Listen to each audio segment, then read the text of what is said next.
రాజుల 2వ గ్రంథము 12వ అధ్యాయము. యెహూ ఏలుబడిలో 7వ సంవత్సరమందు యోవాషు ఏలనారంభించి యెరూషలేములో 40 సంవత్సరములు ఏలెను. అతని తల్లి బెయేర్షెబా సంబంధురాలైన జిబ్యా. యాజకుడైన యెహోయాదా తనకు బుద్ధి నేర్పువాడైయుండు దినములన్నిటిలో యోవాషు యెహోవా దృష్టికి అనుకూలముగానే ప్రవర్తించెను. అయితే ఉన్నత స్థలములు కొట్టివేయబడక నిలిచెను. జనులు ఇంకనూ ఉన్నత స్థలములందు బలులు అర్పించుచు ధూపము వేయుచుండిరి. యోవాషు యాజకులను పిలిపించి యెహోవా మందిరములోనికి తేబడు ప్రతిష్ఠిత వస్తువుల విలువను, అనగా జనసంఖ్య దాఖలా చేయబడిన జనులు తెచ్చిన ద్రవ్యమును, వంతు చొప్పున ప్రతి మనిషికి నిర్ణయమైన ద్రవ్యమును, స్వేచ్ఛచేతనెవరైనను యెహోవా మందిరములోనికి తెచ్చిన ద్రవ్యమును యాజకులలో ఒక్కొక్కడు తనకు సెలవైన వారి యొద్ద తీసుకొని, మందిరము ఎచ్చటెచ్చట శిథిలమై ఉన్నదో అచ్చట నెల్ల దానిని బాగు చేయింపవలెనని ఆజ్ఞ ఇచ్చెను. అయితే యోవాషు ఏలుబడిలో 23వ సంవత్సరము వరకును యాజకులు మందిరము యొక్క శిథిలమైన స్థలములను బాగు చేయకయే ఉండిరి. గనుక యోవాషు యాజకుడైన యెహోయాదాను మిగిలిన యాజకులను పిలిపించి, మందిరములో శిథిలమైన స్థలములను మీరెందుకు బాగు చేయకపోతిరి?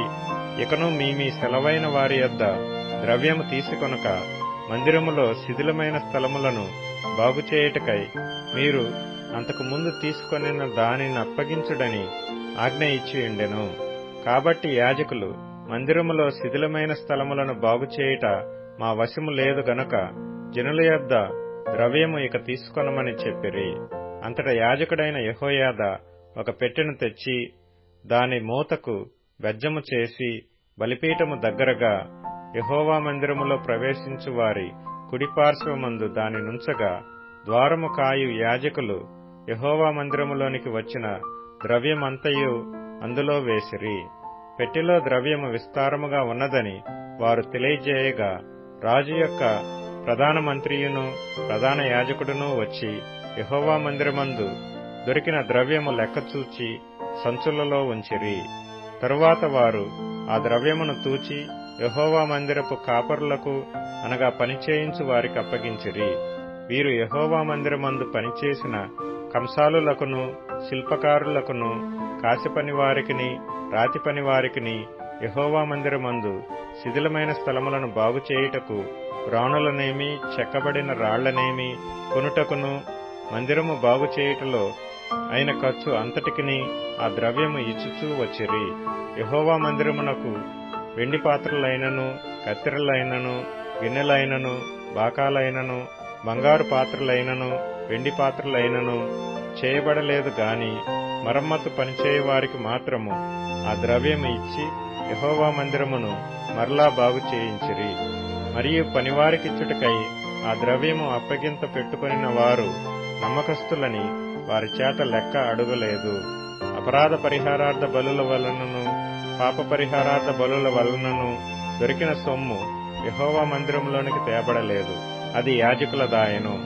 అంతటా సిరియా రాజైన హజాయేలు గాతు పట్టణము మీదికి పోయి యుద్ధము చేసి దాని పట్టుకొనిన తరువాత అతడు యెరూషలేము మీదికి రాదలచి ఉండగా, యూదారాజైన యోవాషు తన పితరులైన యెహోషాపాతు, యెహోరాము, అహజ్యా అను యూదారాజులు ప్రతిష్ఠించిన వస్తువులన్నిటినీ, తాను ప్రతిష్ఠించిన వస్తువులను యెహోవా మందిరములోను రాజనగరులోనున్న పదార్థములలోను కనబడిన బంగారమంతయు తీసుకుని సిరియా రాజైన హజాయేలునకు పంపగా, అతడు యెరూషలేము వద్ద నుండి తిరిగిపోయెను. యోవాషు చేసిన ఇతర కార్యములను గూర్చియు అతడు చేసిన దానినంతటిని గూర్చియు యూదారాజుల వృత్తాంతముల గ్రంథమందు వ్రాయబడి ఉన్నది. అతని సేవకులు లేచి కుట్ర చేసి సిల్లా అను చోటికి పోవు మార్గమందున్న మిల్లో అను నగరునందు యోవాషును చంపిరి. ఎట్లనగా షిమాతు కుమారుడైన యోజాకారు షోమేరు కుమారుడైన యెహోజాబాదు అను అతని సేవకులను అతని మీద పడగా అతడు మరణమాయెను. జనులు దావీదుపురమందు అతని పితరుల సమాధిలో అతనిని పాతిపెట్టిరి.